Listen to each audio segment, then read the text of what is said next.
May kumuha sa bunga ng puno ng saging namin. Ano daw? Ang lupa po kasing ito guys, isa sa kayamanan ng aming pamilya. Charis. Though may bahay naman dito, pero wala po kasi talagang nakatira dito. So, ang nangyari, namunga nga itong puno ng saging namin. Ayan yung puno niya.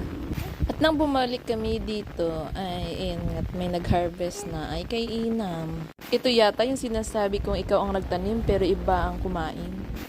Ang mahal-mahal ng saging ngayon, tapos kukunin lang nila. De, biro lang. Nakita daw kasi ito ng kapitbahay namin na nangingitim na, kaya kinuha nila.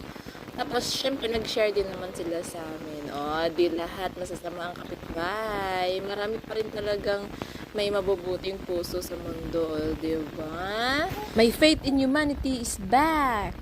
Sana kayo din. Follow for more!